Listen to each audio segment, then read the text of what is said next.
Bom dia, queridos alunos do sexto ano, aqui é o professor Silvio e estamos dando início hoje à nossa aula de hoje. Bom, gente, queremos dar continuidade ao assunto de objetividade e subjetividades textuais, mas também queremos deixar aqui em ênfase mais uma leitura, a leitura 2 do livro Módulo 3, capítulo 7, início de nossa unidade, terceira unidade. Vamos ver aqui um pouco mais do texto. A herança. Um trecho desse texto que nós iremos ver agora.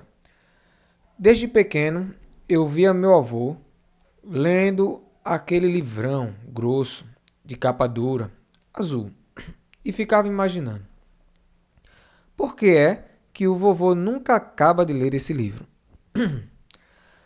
Será que alguém obrigou o coitado? Será que ele não sabe ler direito? Será que o livro é chato? Está escrito em outra língua? Que mistério era esse?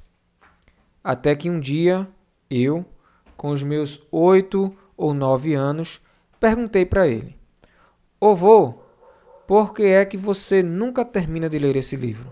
Ele me olhou com surpresa e diversão. Não, Léo, é que eu termino o livro e começo de novo. Termino e começo de novo. E assim, durante 30 anos, de 1964, quando ele comprou o livro, até 1994, quando ele morreu, meu avô leu 25 vezes O Grande Sertão. Veredas. Para que, ou para quem não conhece, é um livro enorme e assustador, de tão bonito, escrito pelo Guimarães Rosa. Livro difícil, também cheio de palavras inventadas, de frases inesperadas, de causos surpreendentes. Aquele livro, para mim, foi uma revelação. Então quer dizer que a gente podia ler e reler um livro muitas vezes e cada vez curtir mais ainda a história. Quer dizer que o livro não se esgotava e nunca se esgotava. Então, gente, isso é um pequeno trecho e é surpreendente. Primeiro você vê aí que o autor ele passa a participar das cenas, né? Ele é um narrador personagem e não um narrador observador. Então, se você analisar com calma, ele conta e narra fatos, uma crônica da sua vida, do seu cotidiano diário.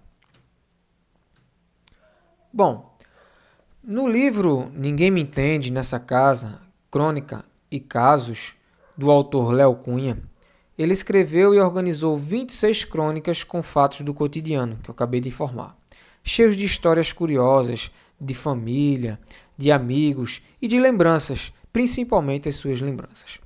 As crônicas apresentam cenas do dia a dia, misturando o real e o imaginário, com linguagem simples e acessível, o que garante uma leitura agradável e divertida. Então, isso que eu trouxe para vocês aí é nada mais do que uma sinopse, um resumo de quem escreveu, de onde foi o trecho que nós acabamos de ler.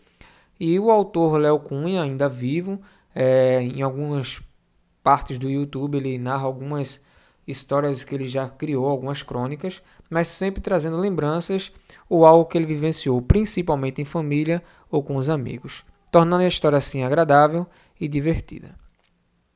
Bom, a crônica é inspirada em fatos do cotidiano e costuma apresentar uma linguagem simples e acessível, com marcas de subjetividade. E nós aprendemos que a subjetividade é nada mais, nada menos do que a opinião figurativa, de uma forma meia ocultável, que você, leitor, tem que entender praticamente como decifrar essa subjetividade ou essa mensagem transmitida pelo autor. A crônica narrativa geralmente possui enredo curto, com poucos personagens. No caso dessa aqui nós vimos um trecho, nós vimos o Léo, que é o menino, o avô, né, que é a pessoa que é representante aí, e ao mesmo tempo o narrador, que é o próprio o Léo, a criança, né? Então nós temos duas fases aí, né? Primeiro, a criança, que é a história, lembrança de família, de contos em famílias, como Léo Cunha já falou aí em cima. Mas também o próprio Léo Cunha, ele é o próprio narrador, né? Percebam que o Léo, o menino, é o próprio autor. E o avô dele que participou da história que ele vivenciou no seu cotidiano. Ela pode ser narrada em primeira pessoa ou terceira pessoa e trazer experiências pessoais do autor, aproximando o leitor. Então, a ideia central é trazer a gente, o leitor, para navegar na vida cotidiana do autor, Léo Cunha. Uma vez que isso acontece, traz a entender que todas essas características a gente começa a imaginar desde as primeiras palavras até as últimas. Então, vocês vão tirar de letra aí assim, a partir do primeiro momento que nós acabamos de ver, de ouvir a história, melhor dizer assim, em que o próprio autor, ele quando começa a narrar um avô que contava, ele sempre via sentado lendo seu livro. Então a gente começa a imaginar a cena, um senhor de idade sentado em uma poltrona, em um lugar específico, sempre lendo o mesmo livro. Então, isso aconteceu comigo e deve acontecer com diversas pessoas, inclusive com vocês. Continuando. Bom, gente, após esse pequeno resumo da explicação aí do que vem a ser crônicas, né, escrito por Léo Cunha, e um pouco do texto narrado, as crônicas costumam explorar de forma literária um fato do cotidiano, isso nós acabamos de ver. Qual acontecimento do dia a dia foi apresentado no trecho do texto que nós acabamos de ler? Assinale o tipo de narrador dessa crônica, você vai marcar X se é narrador personagem ou narrador observador. Terceiro, quem são os personagens da crônica lida? Então você vai destacar quem são os personagens. Quarto, é possível saber onde passa essa história? Você vai explicar, né? Quando se passa a história narrada na crônica, comente. Então aqui ele não é só dizer, se passa em tal lugar. Você tem que dizer por que isso e aquilo, etc, etc. Sexta questão. Segundo o narrador, seu avô tinha um costume esquisito de ler o mesmo livro sempre. Alternativa A. Por quanto tempo ele manteve esse costume? Alternativa B. O que o menino imaginou que poderia ter levado o avô a ler sempre o mesmo livro? E alternativa C. Por que, de fato, o avô leu o mesmo livro por tanto tempo? Sétima questão.